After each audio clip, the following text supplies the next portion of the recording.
Hello everyone, কেমন আছেন সবাই? আজকে টোটালি ডিফারেন্ট একটা ভিডিও নিয়ে এসেছি। আজকে আমরা সবাই মিলে ঘুরতে বের হয়েছিলাম, কিন্তু বের হওয়ার সাথে সাথেই বৃষ্টি চলে এসেছিল, তার জন্য আর কোথাও যাওয়া হয়নি।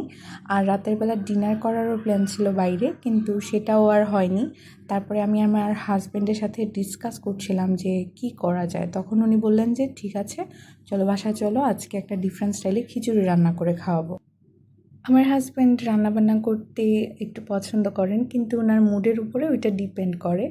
উনি বিভিন্ন ধরনের রেসিপি শিখে তারপরে আমাদেরকে বানিয়ে খাওয়ানোর চেষ্টা করেন। তো উনি একটা বোলের মধ্যে এখন ওই যে চাল ডাল সব ধরনের মশলা, তারপরে টমেটো, তেল সবগুলো নিয়ে একসাথে হাত দিয়ে ভালোভাবে মিক্স করে নিয়েছে। এটা একদম ভালোভাবে মিক্স করার পরে কড়াইয়ের মধ্যে দিয়ে দিতে হবে। তারপরে অনেকগুলো পানি দিয়ে দিতে হবে। যে যেরকম পাতলা খিচুড়ি খেতে ভালোবাসেন সেরকম সেই অনুযায়ী আপনারা পরিমাণ মতো পানি দিয়ে দিবেন।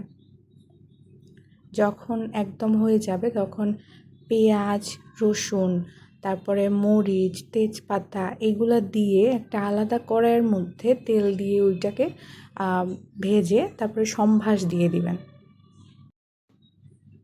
ফাইনালি ভালোভাবে মিক্স করার পরে আপনারা সার্ভ করবেন লেবু দিয়ে। তারপরে আমাদের ছিল আলু ভাজা, ইলিশ মাছ ভাজা, তারপরে সালাদ, ডিম ভাজা। এটা খেতে কিন্তু অসাধারণ হয়েছিল। উনি রান্না করেছেন বলে বলছি না, কিন্তু উনি বরাবরই যে আইটেমই রান্না করেন না কেন ওইটাই অনেক ভালো হয়। বৃষ্টির দিনে এটা খেতে অনেক বেশি মজা হয়েছিল। আর আপনারাও বাসায় ট্রাই করতে পারেন।